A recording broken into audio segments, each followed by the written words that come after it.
Hello, beautiful people. Today is 3rd of June. My name is Sahil and welcome to Newspaper Analysis. Friends, today we will take a quote from D. Eisenhower, who was the president of USA. He says, "In preparing for battle, plans are useless, but planning is indispensable." So, guys, this particular quote is very much relevant with respect to the government policies because fighting with the disease, poverty, hunger is nothing but a type of a battle only. Though ultimate plans and solutions could not be made, but the improvisements are needed from step to step. So, therefore, planning is very much indispensable in this particular regard. So, guys, you can use this particular quote into the developmental activities of government into the GS paper number 2. Now, friends, this is the question that I have given you yesterday. That is, India's demographic dividend is waiting to turn into demographic disaster if timely interventions are not made. How you can approach this particular question? First of all, into the introduction, try to explain the concept of demographic dividend and also try to substantiate as why India is actually receiving the demographic dividend right now. What are the potentials? Then, into the body, we need to tell the concept of demographic disaster and need to outline the challenges as why disaster could be achieved in place of dividend. So there are the problems. The population is not healthy, they don't have any kind of skill, formal education is not there, not suited to meet the demands of new age technologies, internet of things, then proper employability is not there, all these kind of problems which have been there. Then into the conclusion, we need to provide the way forward as how government can mitigate this particular kind of crisis. Now guys, the answer will be comprehensive because it is a 15 marker question, so you need to write in about 250 marks. Now let's start with newspaper analysis. Now friends, first we will discuss about the Nisarg cyclone, the conditions and why the Arabian Sea is less prone to cyclone when compared to Bay of Bengal. Then secondly, Prime Minister has promised more structural reforms, so we will take certain attachments for our answer writing. Then after that, we will see that how now the concept of G7 is being expanded to G11 and why India is a crucial point here. Then there have been the mention of the Changpa tribe and how LAC is impacting their livelihood. Then guys, we will take a case study as how information famine leads to lack of e-governance and what example has been setted by the Delhi government. After that, guys, the locust attack has reached in Odisha. So what could be the way forward that needs to be followed by the state? Then friends, we will go to the editorial section and the first editorial that we'll discuss is about the Central Vista plan and what are the reasons for that thing and what could be the negatives. Then we will see that how the social vaccine could be helpful in meeting the crisis. The third editorial talks about the changing multilateralism and what could be the India's role. Guys, this article talks as how IMD is facing the competition from the private companies and there could be problem into the forecast. Will not discuss, not important. Then there is the case for the post-pandemic world enforcement agency. So we will see. Then certain chapters has been given for the India as how it should be performing into the WHO. We will see this thing. Then we will see what exactly are the Opencast mining projects as it is into the news. Then guys, the second after that we will be seeing the Despang tensions which now are reaching to some dangerous levels. Then there is after that we will see a report which has been launched by the World Bank as questions have asked on these lines also. After that, there is electronic incentive scheme which has been launched onto the business page. And finally, we will be seeing the sun's coronal hitting puzzle. Now friends, this year has been very intense with respect to cyclone and the new cyclone that is Nisarg is emerging into the Arabian Sea. Now earlier we had seen that it was just a kind of a depression, but now it is being expected to elevate into the category of the severe cyclone according to the Indian Meteorological Department. Now the cyclone is expected to impact the Gujarat as well as Maharashtra, but it will be making the landfall at Alibag, which is near Mumbai towards the southern side. Friends, few days back we also discussed the cyclone Amphan that was originated into the Bay of Bengal and belonged to the category of a super cyclone because the wind speeds were more than 120 km. Now let's revise certain key concepts. First of all, what is a cyclone? Secondly, what are the conditions of cyclone? And thirdly, why cyclones are more prominent into the Bay of Bengal rather than into the Arabian Sea. Though now the cyclone has emerged in Arabian Sea, but they are more prominent in Bay of Bengal.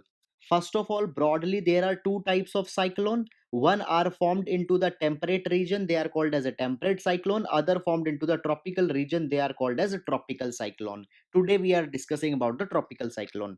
Now friends, in most simplest term, cyclone is a wind system where there is intense low pressure into the middle, and this middle part is called as the eye of a cyclone. Now, as a principle of geography, wind always flow from high pressure to low pressure, and the velocity of the wind will depend on how rapidly the pressure is changing. Now guys, as the pressure changes so rapidly and it becomes so intense at one particular point, the winds start to blow at the greater speeds. And as the coriolis force is also there, these winds tend to take a curved path, and therefore a kind of a circular wind formation is formed. Now guys, if you will pay attention to the picture, then you can see that in between there is low pressure I, and all the winds are converging here. Now these winds will rise, there will be intense evaporation, and it will bring a lot of rain, thunderstorms, and all such type of conditions. Then guys, as this winds system will reach a height, there will be a zone of divergence from where the winds will diverge into all the directions. Now discussing about the favorable conditions, then first of all, sea temperature higher than 27 degree is required. After that, there should be the strong Coriolis force so that the winds could converge. After that, there should be no vertical winds, otherwise the rise of the wind will be disturbed. Then fourthly, there needs to be a low pressure area around which the cyclone can form. Then there needs to be an upper divergence from where the wind will be diverging. Now guys, coming on to the reason that why the Bay of Bengal is more prone to the cyclone. So majorly there are two reasons. Apart from them also there are certain reasons. Reason number one is that Arabian Sea is nearly 1 to 2 degree more cooler than to the Bay of Bengal. Therefore the conditions are not that much favorable in Arabian Sea as they are into the Bay of Bengal. Then reason number two is that the Bay of Bengal receives the remnants of the typhoons that are generated into the northwest Pacific, and these remnants reinforce the cyclone into the Bay of Bengal, whereas such activity is majorly missing into the Arabian Sea. So these are the major points, and now we'll move to next. Now, the Prime Minister had gotten invite for the G7 summit, and some recent developments have taken on this particular front. But before that, let's look a brief background. First of all, G7 started in 1975 with these seven countries. However, since 1977, European Union is also attending the meets of G7, and the European Union is represented by the President of the European Commission. After that, G7 was further elevated to G8 when in 1997 it was decided that the Russia will also join the G7, and finally in 1998 Russia formally joined the G7 and it became G8. However, in 2014, Russia was expelled from the G8 group because of Russia's aggressive policy in Ukraine, where Russia annexed the Crimea, which was the part of Ukraine. Now, guys, therefore, in 2014, after the expulsion, again G8 turned into the G7. Now, guys, as of 2020, 46th summit of G7 was to be held. But now the Donald Trump had said that G7 has become redundant and doesn't reflect the true aspirations of the world. Therefore, G7 is proposed to be elevated to G11 by including the four more countries, that is Russia, Australia, South Korea, and India. Now, friends, this particular is the move to sideline the China, who holds the considerable position in Food and Agriculture Organization, International Civil Aviation Organization, and International Telecom Union. Now, guys, moreover, China is also emerging to be a superpower, which threatens the status of USA. So, therefore, USA, in a bid to counter China, is making a super bloc. Moreover, India has been specifically invited Because in 2020, India has become the chairperson of World Health Assembly, which is the executive board of the World Health Organization. And as the present pandemic will be driving the major affairs of the world, so indirectly India becomes a major dominant player. So therefore, India is being invited here. However, India is actually now trying to decode whether they are being formally invited in G7 as it was done last year, or it is being given the permanent membership of the G11. So the deliberations on that front are underway. So guys, please follow this particular topic. So this was all. Now we'll move to next. Now we will take some references from this news which can be used in our answer writing in GS 2 and 3. Now, the Prime Minister, onto the context of Atmanirbharta Abhiyan, has said this thing that more reforms will be coming into the future. And two things in this particular light has been said.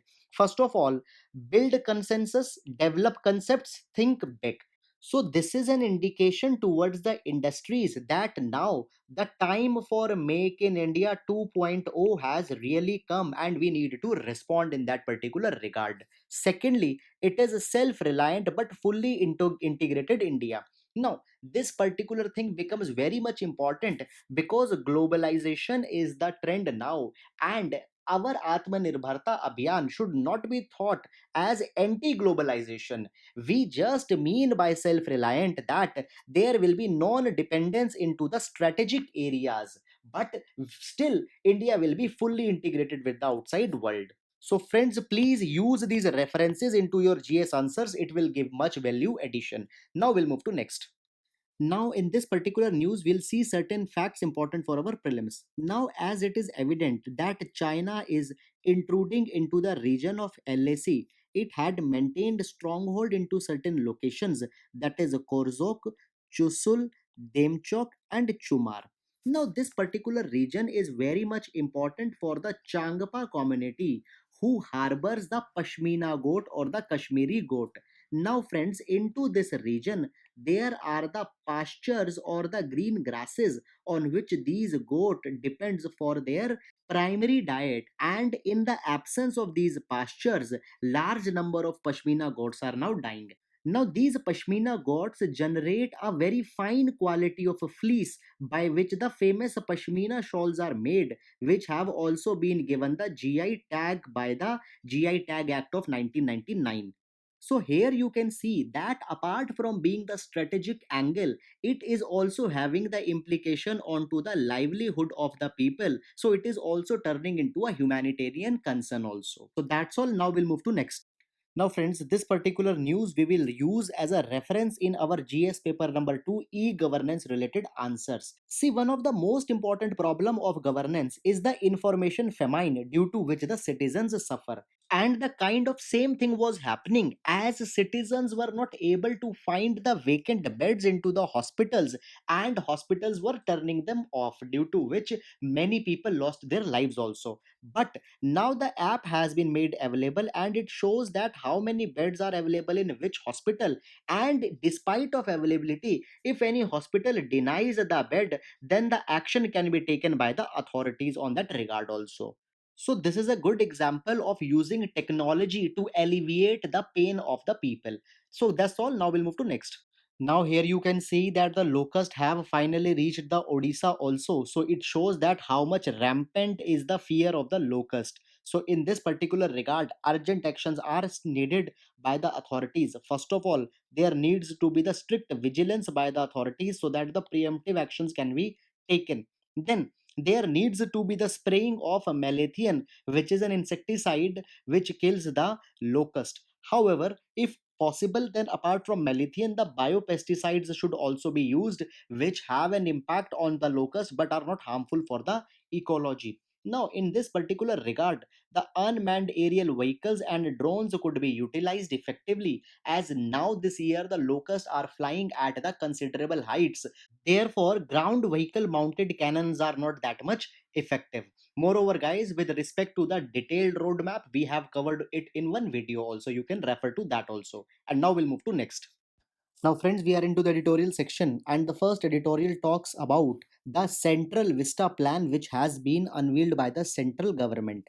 Now, this is a plan to revamp the 3 kilometer stretch from the Rashtrapati Bhavan to the India Gate, and this particular region will be housing a lot of new complexes. For example, there will be the new Prime Minister's residence, then there will be the new building for the PMO. After that, the old Parliament building will be converted into a museum, whereas a new triangular Parliament house will also be built. Then there will be the new Central Secretariat and Central Conference Center will also be made. Along with that, there will be the new work offices for the Member of Parliament also. Therefore, it is a massive project which will completely revamp the executive and legislative workstation of New Delhi. Now, in all this scenario, till now, it has not been revealed that what will be the actual cost of the entire project. However, according to certain preliminary reports, only the building of parliament will be costing nearly 1000 crore, and massive funds therefore will be diverted. And for this particular project, the land use change has been taken and the necessary clearances had already been achieved. Now the question comes that given the present crisis, the project is required or not. First of all, even before the present pandemic began, various citizens and stakeholders said that this particular project is not required because, first of all, it will blow away the heritage of the city for which the New Delhi is known. Secondly, there is no proper environmental assessment which is being carried, so that it will have a bad impact onto the ecology of the region.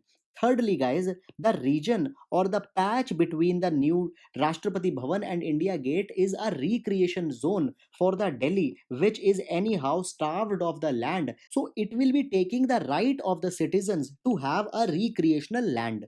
After that, the entire process is taking place in a very opaque manner, and till now, the funding pattern has not been revealed to the public.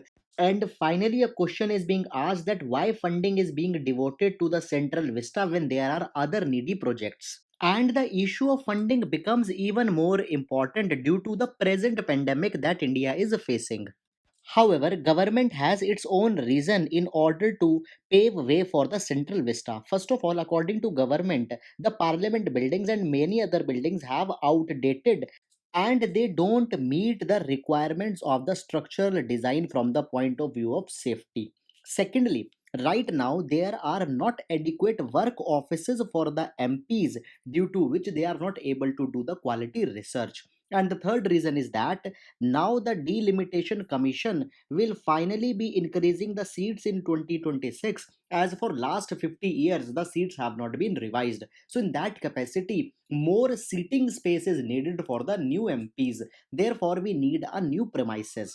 However, guys, given the present crisis, it is being suggested that government should drop and should utilize the funding and effort in some other way. So guys, this was all about this. Now we'll move to next. Now, friends, this particular article talks about the prevention strategies that India need to focus on. Now, first of all, before beginning any battle, we need a very clear-cut plan, and that planning needs to be adapted according to the present circumstances. Now, guys, India started with a modest plan. First of all, we stopped the movement of people from China in order to contain the number of cases.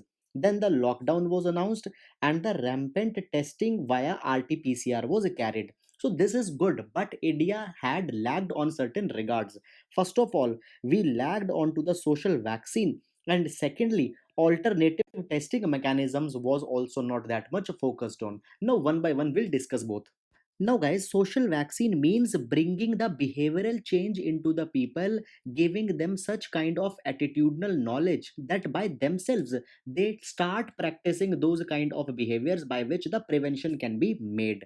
Now, social vaccine has been very much powerful, and that thing we have seen into the example of HIV pandemic, which came in 1985. Now, guys, at this point of time, there was no proven drug, even the testing capabilities developed too much late.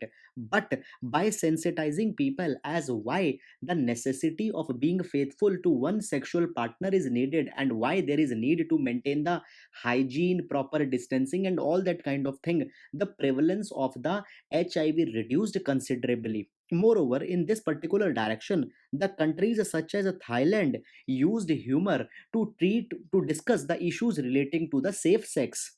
So even into the present pandemic, the social vaccine was being propagated into the form of social distancing and the wearing of masks. But these messages could have been much more effective if there would have been the proper utilization of emotional aspect. For example, asking a person to wear the mask for the sake of the family. So guys, the impact could have been much more everlasting. Now, coming to the social vaccine, as India is right now moving into the number of cases and the necessity is to flatten the curve, we need to even more effectively use the social vaccine. Now, world over, it has been seen that flattening of curve comes after taking a lot of toll or taking a lot of death. Now in this particular respect, the more vulnerable are the old ones who have the chronic diseases. But if they are cocoon into their houses, then these people could be saved. So guys, again a kind of a social vaccine that is cocooning them and preventing them is needed.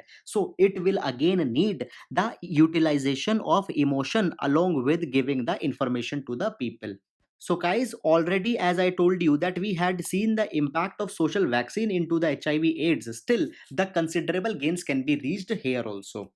After that, coming to the alternative testing mechanism. Now guys, what has happened, we are blindly following the mandates of the WHO, that is to do the test. Now which type of test is done? RT-PCR test is done. Now there are certain problems into the RT-PCR test. First of all, there are limited number of kits. Secondly, these tests are very much expensive.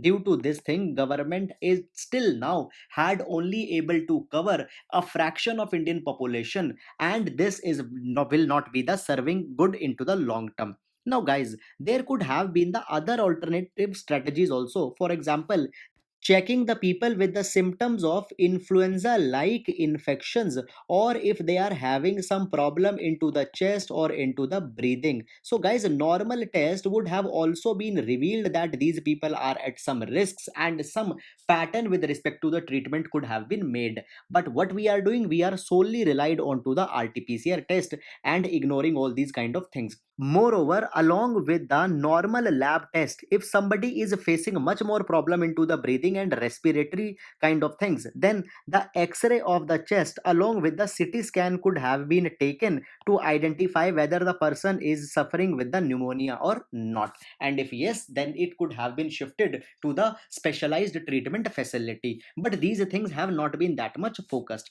Now guys, given the cost of the RT-PCR test, till now, India might have spent more than 227 crore rupees, but still the coverage of people has been very much less and the burden is being folded on the exchequer.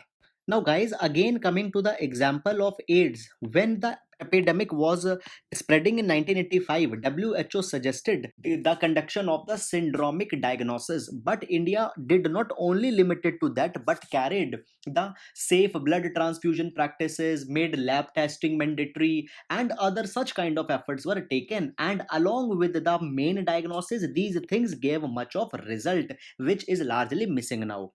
Now, friends, there is answer also that why such kind of ideology is being followed, because traditionally it is felt that the big problems need the big solutions, but that is not the case. Oftentimes, big problems can be solved with the small solutions also. For example, to fight the cholera, there was a simple solution using the oral rehydration, and the same is the case now. To fight such a big disease, we need small things.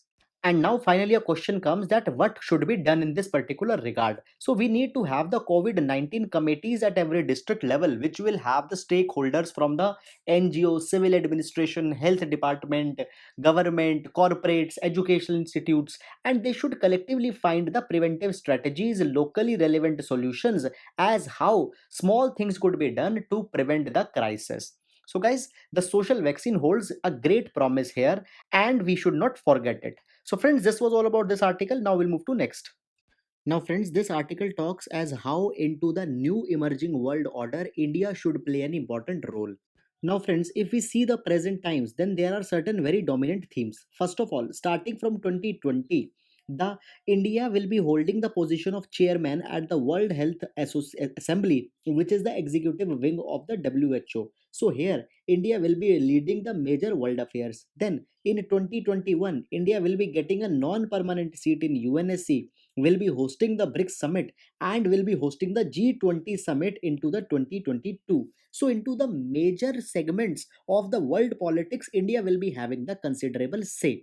Moreover, at the same time, old multilateral institutions are facing an erosion in their credibility. For example, WHO has faced the severe criticism and USA had even withdrawn from the WHO. And at the same time, G7 and G20 faces a very weak credibility, and this thing has indirectly been said himself by the US president. And then on to the third front, a kind of tacit ideological war is going between the China and USA. Now guys, China is outrightly challenging the USA in terms of the 5G technology, in terms of its economy, as well as in terms of the defense capabilities. And USA is also responding by showing the power of its multilateral institutions such as United Nations, IMF, and the World Bank. But the China is again ready to deter this thing by its all inclusive belt and road initiative. Now guys, in belt and road, China has given the money, China have little bit taken the sovereignty, had made the alliances and all that kind of thing. And here comes the way for the India. So friends, a kind of a vacuum has been created here because the USA is involved in two fronts. First of all, it's into its internal politics and going with the narrative of America first, and on the second front it is fighting with the China. However, China has lost the credibility, has lost the trust of the world nations in the aftermath of handling of the crisis. So India is well suited to make a third way, and this third way could be into the form of NAM plus, that where the India can bring the members of BRICS as well as G7 together into the single dominion, but no old rules will be there. It will be based on to the new outcomes and results. There will be the new rules, and even there will be the new countries for the P5, that is permanent 5. Right now this status of P5 is based on to the imperial achievements which were made after the 1945, but they are not reflective of the present 2020. So P5 also needs to be changed. And with all this, when India will be responding, there will be two camps that will be China dominated and the USA dominated, where the China will lure India to write a shared history and USA will also attract India to contain the China. But India doesn't needs to follow any and have to provide a third alternative for all the world countries. And that third alternative should be based on peaceful coexistence, freezing post colonial sovereignty, non interference into the internal affairs, and all that kind of thing. So, in a nutshell, Panchsheel needs to be brought back again. And while doing all this thing, India also needs to be apprehensive with respect to the national security. Now guys, when national security comes, the dynamics here have also changed, and now the reliance is not onto the heavy import of weaponry, rather the war is tilting into the favor of artificial intelligence, cyber security, and all these kind of things. So here India needs to focus, and in this particular way India could be the leader of Asian century. But while doing so, India needs to keep in mind that the global public goods such as public health, crop research, renewable energy, and the climate change, all these issues should also be dealt into a sustainable manner so that a sustainable future could be reaped. So friends, all are these the takeaways for India in 21st century, and now we'll move to next. Now, guys, this editorial talks about the change that will be coming into the law enforcement after the post pandemic world. Now, as the crisis was unfolding, the enforcement agencies such as police had given a very good response, and in this mechanism, they not only used their own manpower and their own resources but also utilized the social actors such as people, societies, NGOs, etc. And collectively, a very good effort was given. Now, on one hand, police did a very good job, whereas on the other hand, there was the fear in the people themselves also that such a support was given. Now, guys, as this thing was going on, certain trends have been noted down. The trend number one is that there have been a considerable decline into the physical and the violent crimes across the different countries. In Delhi, for example, nearly 70% drop into the crime rate was seen into the first few weeks. But on the other hand, the cases of domestic violence increase considerably due to certain factors. Number one, the factor was there, the frustration that built up into the people because they lost their jobs. So by on and all that frustration was vented out onto the women. And the second reason was the non-availability of liquor, which again gave rise to the frustration and the anger were again vented on women. Then the third trend is that as the movement was very much restricted, there could be a tendency that the organized crimes could increase as the much needed cooperation and expertise will be needed into this particular time.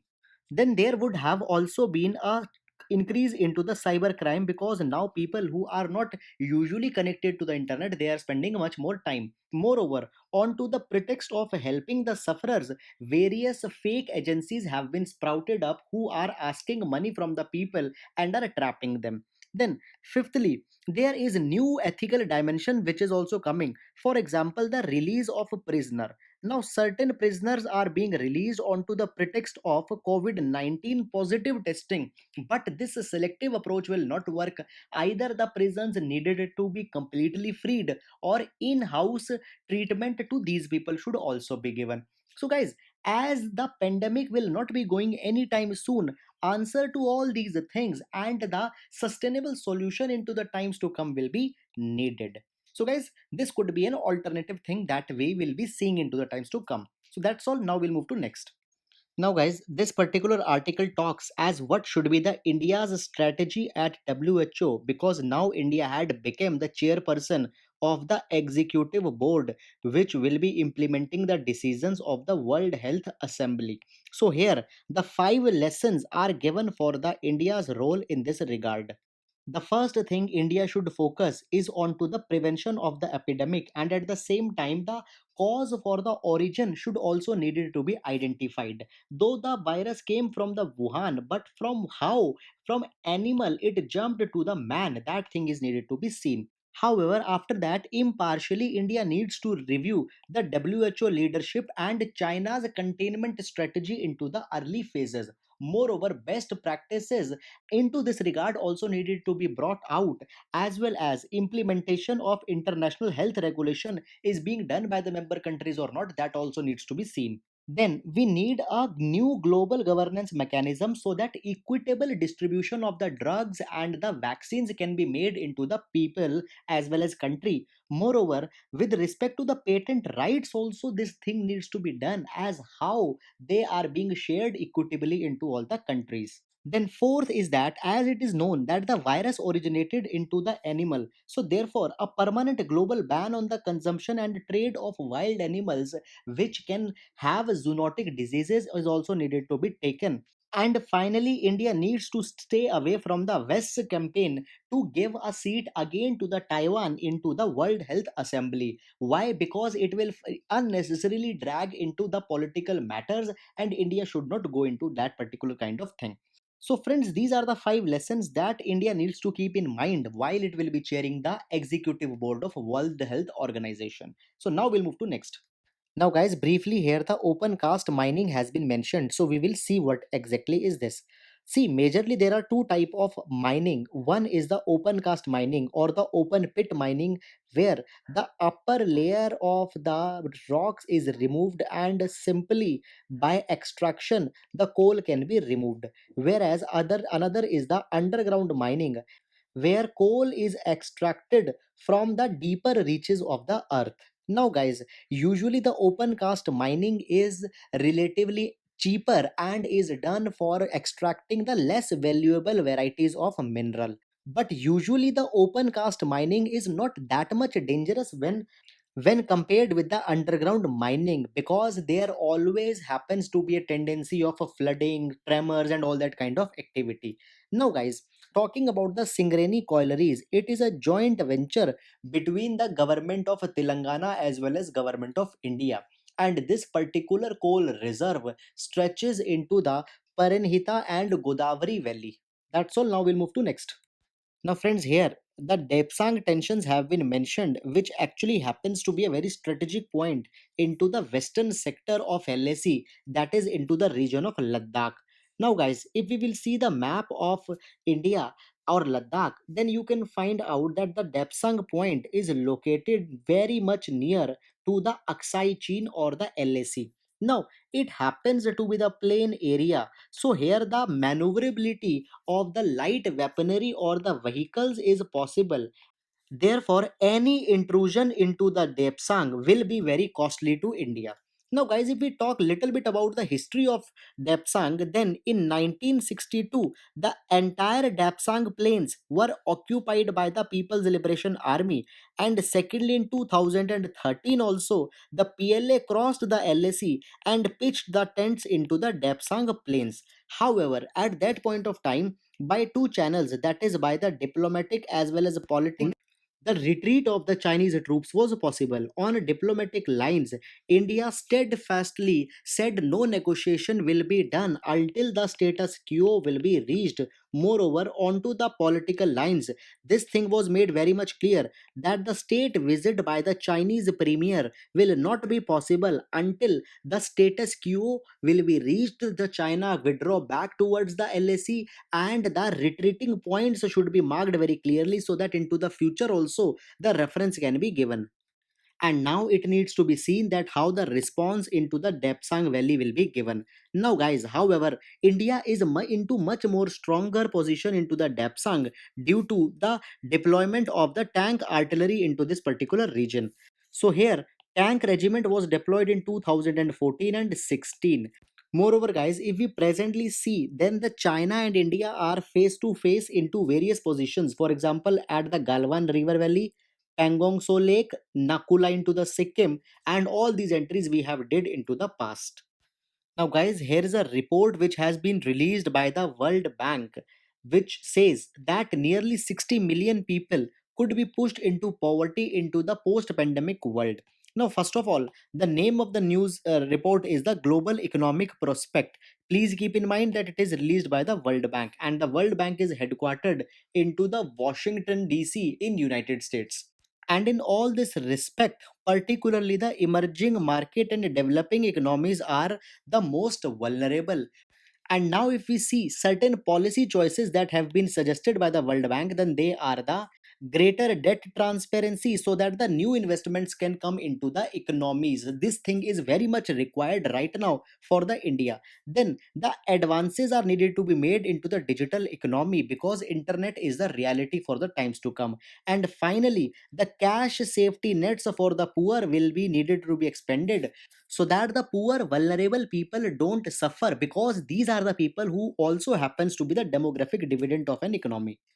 Now, guys, further the report says that the emerging market developing economies are also more vulnerable because they will be facing huge health crisis, restriction, external shocks, failing trade, tourism, and the commodity prices will also go down, which is a major driver for these economies. But the result will not be limited only into the emerging economies, but they will also be going to the developed nations such as US, Europe, and the China like countries also.